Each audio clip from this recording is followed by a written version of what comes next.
Greetings, it is I, Tantus Naravan Dracovin, Lord and Emperor of the Dracovin Empire, and welcome.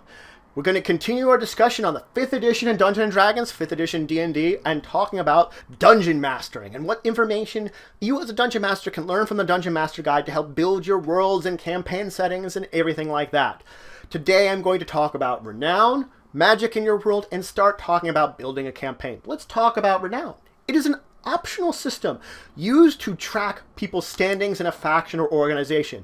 Everyone's renown in said organization starts at 0, and you would keep track of every organization I have renown with separately.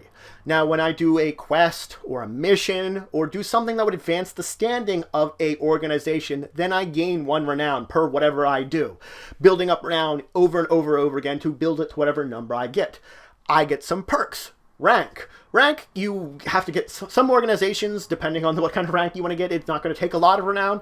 There are organizations exampled in the book that you need 50 renown to get their high ranks. You can also have better attitudes when meeting with people from these organizations. As soon as you meet with them, they might know you, recognize you, like you better. There might be special perks depending on the organization. That is specifically, this organization gives you this for being part of it and earning whatever kind of renown with it. Also, when you have your downtime, certain things that you can do are a better option because you have this renown. If you're with some kind of fighting guild or fighting organization, perhaps you can train with them for whatever reason. While you're in your downtime, they have that option that maybe you don't have to pay money to have that kind of thing. Now, you can lose renown with an organization. You can do things which can harm your standing with them, but you cannot reduce your renown below 0. Now, there is also piety. Piety is renowned for deities. It means I am gaining in the religious organization of said deity. I am gaining piety with them and bigger standing. So it works like much other organizations, but it's religion deity based. Now let's talk about magic in your world. In the basic D&D settings, magic is natural, but is still wondrous, but yet scary. Now, the amount of magic in your world is going to depend on how you want to do it, and the attitude people have towards said magic in your world too, because it's not going to reflect how much magic is in the world, but also what people feel about it are very important thought patterns. There are examples of campaign settings in Dungeons & Dragons in which magic is very common, and there are ones that it's very uncommon, or they have different sort of attitudes depending on different types of magic. It is all dependent on what you want to build for your campaign or whatever campaign setting you're using. Now, if you're building your own campaign world, as we've been doing, you have to answer a certain number of questions about magic when including it in your world. You have to ask, how common is magic in your world? And if there are, you also have to ask, are there any types of magic which are perhaps rare, something separate that's different? You also have to ask, is it socially accepted? What do people think about magic in your world? How common are each of the different types of spellcasting classes? Are there some that are more common than others, some that are very rare? What are the highest level spells that normally can be cast? What are the traditional high levels for a spellcaster? Are there any important magic locations, items, or creatures that people may normally encounter that people would know about? What kind of amount of magic do the everyday person encounter? What would be considered an exotic level of magic for people to encounter?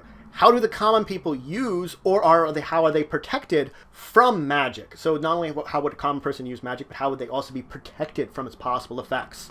Now, you also have to ask the question, would magic be regulated by some way by the government? Do you need a license to cast magic? Are there certain spells which it's illegal to cast? It depends, might be different in different cities, not just in the civilization too. This city, this might be illegal in, this one might be illegal in. Now, you also have to figure out how to include the already established magical groups in this. There's like the bard colleges and the druid circles are something you're going to have, especially if you have bards and druids. You're going to have to establish them yourself and build how they're going to fit into your world. The importance of them, again, is entirely up to you and how big an organization they are. Now, you can take 2 routes from this. You can actually have it that specifically people of a magic spellcasting class, that there is no major organizations really, that things like bard colleges and druid circles are incredibly rare and very few are actually seen, that most of the time people learn from another person, that maybe like the organization doesn't really exist. And when we call it bard college, it's a get together that might occur occasionally, that really there is no actual college. Same with the druid circle, that It's the master-apprentice relationship that your world might be built upon for magic. That's usually for magic is a little bit more rare and stuff and drawn back from the world. On the other hand, if magic is a lot more common, there actually might go to the other extreme where there's more colleges of them. Then you can talk about like things like the schools of magic, that they would each have their own college for it, that the organizations, the Bard College, the Druid Circles, are major factions and organizations in and of themselves that you're building into the world. That these schools of magic themselves might be organizations that people can get along with, that I learned at Necromancy U, or whatever it's called. And that's the school I learned from. I have connections to that because of that. Now we want to talk about teleportation circles, because this is a very fanciful thing. These are gates to other planes or teleportation areas to other locations. The thing about them is it seems like a great thing for a big major city to have, because it equals instantaneous transportation between two locations that could make transporting materials or folks very easy. The other hand, it's also an incursion point for an invading force. So usually there's a lot of magical defenses and military forces guarding these if it has them. Depending on how the size of the city or what kind of level of fantasy you want for the city, these kind of things are actually really interesting to add into your city and adds flair. Again, it is completely up to you whether you use teleportation circles or not. Now we also do have to talk about resurrecting, bringing back the dead, because this is an important thing. When someone dies, their soul goes through the astral plane and then either travels to the plane which their deity is on, or if they have no specific deity, whatever alignment is closest to theirs. When I'm resurrecting someone, I'm drawing their soul from that location and putting it back in their body. Now, I need the body for this more often than not, so a villain could take someone's body in order to prevent this. On the other hand, because when you're trying to draw a soul, they don't have to go with you. They have to be willing to be resurrected. So, if I'm trying to resurrect that guy over there, he would know my name, my alignment, and a deity that I have as patron, if I have a patron deity. He would know all that information and choose whether to come back with me.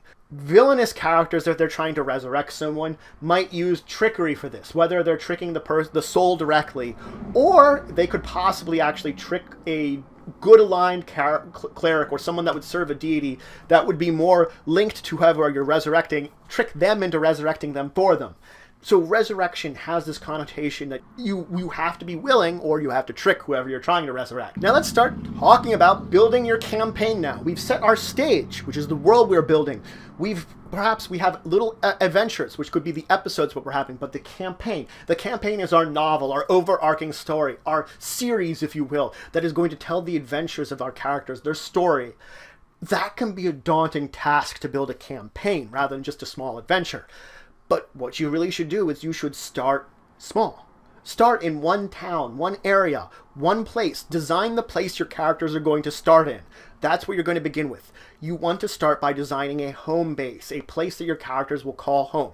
Whether they return to that or not is going to be up to them and the things they decide and the way they act. But this will be their home to begin with, their place to start out with. The home, you design it. You design whatever building they're going to be starting in. You design any kind of relevant buildings that they might be going to. Important NPCs that are there. You also do want to, though, draw up the region. The region could be the place where you're putting in things for various adventures. They might be told, oh, go exterminate a group of goblins that are raiding some of the local farmland. You have to know where the goblin camp is, or whatever cave they're in, or something like that. You come up with this regional map that would probably list a couple of places that they might want to explore, but it's giving them a little bit of freedom while you're throwing them the information in their home location that might want to draw them to the various locations there. That's the next thing you want to do, is build that first adventure. Build the first dungeon, the small area that they're going to explore first of all. Something that's going to draw them into the adventure. And you could start off with a grand sort of connection to an overall plot, or you could just keep it simple to introduce them to it, because this is building your world from a small point in time and moving out there. It could just be that they go on this little adventure and that gets them renown in the town and gets them towards the major storyline that you want to build into. Or this could be related directly to it, that maybe them foiling those goblins, they were working for someone. Or you could just have it that they're already on that grand quest to begin with, that they know something's going on and they have to start there. That, oh yes, we already know that guy, the goblins work for him. We're going to go deal with them because he does. You can choose how quickly you're diving them into the actual meat of the campaign, but I would still keep them to a small adventure to start out with.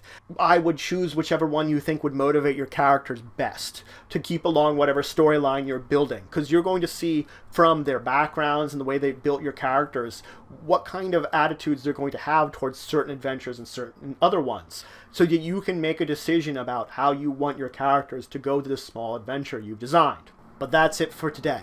I talked about the optional rule of Renown, what you can do to gain standing in an organization. I talked about magic in your world and what it meant to you, and I talked a little bit about what it meant to build a campaign and start off those early steps of a campaign. Next time, I'm going to dive deeper into the meat of campaign building and talk a little bit more about it. So if you have any questions, comments, anything you want to say, anything you think I left out, please leave in the comments below. Please like, share, and subscribe to the channel, the Empire, and the work I do. And until the next time, I bid you farewell.